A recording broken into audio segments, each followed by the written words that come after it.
We a nation of Raiders. It's a nation of Raiders. We a nation of Raiders. It's a nation of Raiders. We a nation of Raiders. It's a nation of Raiders. We a nation of Raiders. What's it like in the pit from your point of view? Well, the pit to me is very tough. I think if you notice from my toes on up, I have my shoes are covered with wax, so my toes don't get stepped on that much, and it's a very tough atmosphere down there. You seem to take on this leadership role. I remember there was a particular incident where one of the star running backs wasn't running through the hole, and you kind of got upset with him because you wanted him to run through the hole, so I guess he can get a little tougher. Where did this leadership role, how did that all come about? Well, I don't look at it as a leadership role. I just kind of, I have the problem with putting my foot in my mouth sometimes, I just voice my opinion. And you just got to work hard and just get in the books, your playbook, and watch film and know what you're getting yourself into every week. In addition to that question, what is the mentality like of an offensive lineman? There's one word right here. Anything that you can think of. Anything that you think of, you can achieve it. If you achieve it, then you were supposed to have it. If you don't achieve it, that doesn't mean you weren't supposed to. It means that you did something wrong along the way. What's it take to become a good athlete?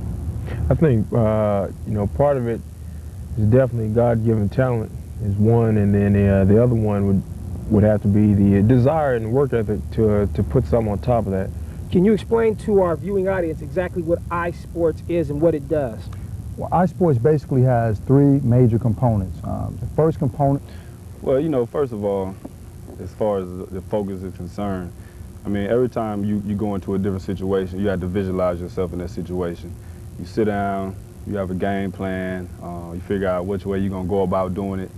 What is your concept on taking advantage of perks? I think a person, especially at a young age, a child's age, say early high school days, should test him or herself in every way possible, whether it's through education, whether it's through sports, whether it's through community service. So can you explain to our viewers actually what the responsibility of a strong safety is?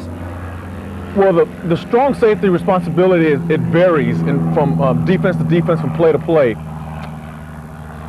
In our defense, I play like a linebacker a lot of times. That's why I'm weighing about 225. I'm up there in the box area. The box area is where you got your front four defensive linemen. It's where they could just take something and maybe they could hold on to it and make them a better person in life. I think one thing that I would like to say is, just like I said about getting your education. That's something that I look back on now, and if I was in high school right now and I could do it all over again, I would concentrate more on my education and doing those things. If it's a man-to-man and I have help over top, they know I'm going to be underneath. Those are the type of things that allow the defense to be more productive, allow players around you to be better. And when we talk about leadership, things like that, that's what I think about as leadership. But you have a key role. You're like a key special teams player for both of you gentlemen. How does that work coming from a major, I'm going to say a major college, and getting all this playing time? How do you adapt? Because a lot of times high school students will come out of high school. Explain to our viewing audience what happened there. Well, 1996 where it started, I signed back to St. Louis Rams as a free agent. Everybody knows that's where I'm from. Well, let our viewers know that, just all women just aren't, airheads, so to speak, that's a Raiderette, or cheerleaders in general. That's right. Actually, a lot of girls in the squad have their degrees, and actually master's degrees. I myself am a graduate from Cal. I graduated in 1994 with a bachelor's in social welfare. In the pros, they'll give you a book and say, here you go, learn it. And that's when they come in, like, your teachers and stuff in high school and college, trying to show you what's best and trying to guide you towards that, because it's a responsibility out there.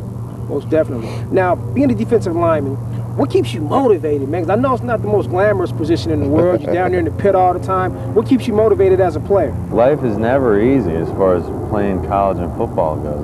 It's always a struggle. You have a lot of great athletes from all over the country. I ended up having to try linebacker at one point in spring ball. I switched to the defensive side of the ball.